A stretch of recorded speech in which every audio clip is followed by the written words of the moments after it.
Good morning, everybody. It is Tuesday, March 31st, 2020. And if you're like me, you're like, "Phew, sayonara, March." Oh boy, I am so glad that March is out of the way.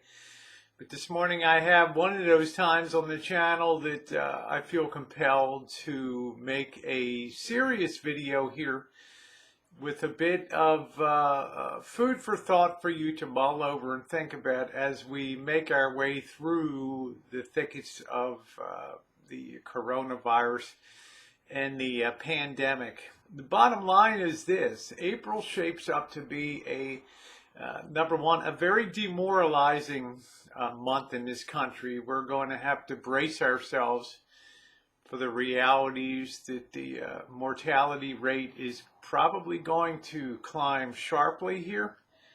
We are a free society and, mobile and on the roads and truck stops, gas stations, supermarkets. We're still continuing a very high rate of interaction. And I'm a firm believer myself in maintaining social distancing. And I think it's an important thing, but we see news clip after news clip of people that aren't practicing social distancing, and it's creating risky situations. But the thing I want to drill down on is that if there's going to be some type of peak in the infection rate and in the spread of the coronavirus, it may be in the month of April. Statistics and the health authorities are pointing towards that way, and there's small cases here and there, in a small number of cases here and there in small towns and cities start to crop up. We're likely to see an explosion across the country of cases. There's just no getting around it. Without total and complete lockdown of the nation, there's really no way that this is going to be avoidable. And we can see it rising on a daily basis. Yes, it might slow, and the curve might flatten in places like New York, where they've had very stringent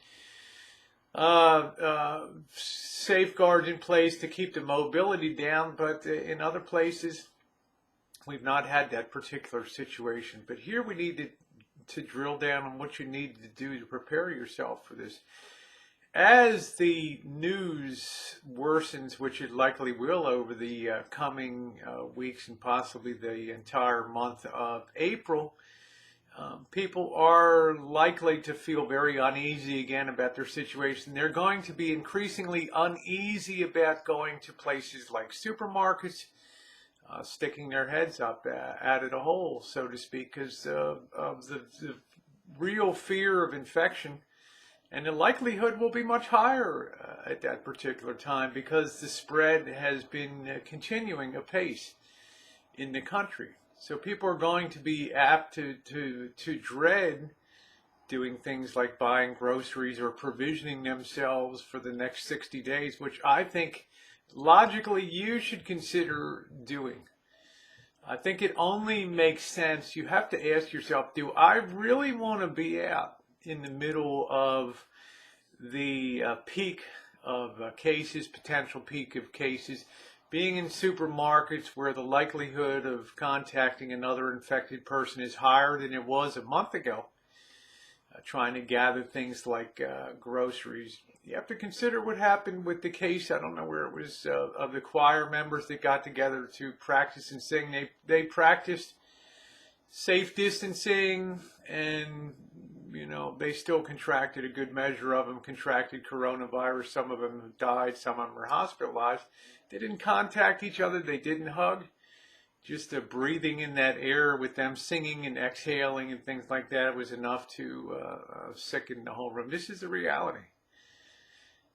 In that type of situation, I think it makes a lot of sense to provision yourself to be hunkered down so that you don't have to go into grocery stores or drugstores. I think it's permissible to call your physician and ask for an extension on your medicines, an extra 90-day supply, so that you can get them now, so that you don't have to go out and get your meds if it's possible, and things that you might need in the way of food. You don't have to live fancy, okay? But just simple things that will keep you safe as the number of cases grow in communities around the nation. I really think it's our duty to survive as individuals. Yes, we care about society, social distancing, and things like that, but our first priority is to preserve our own lives and those of our family members. That's our highest duty to do, and there's nothing wrong with that.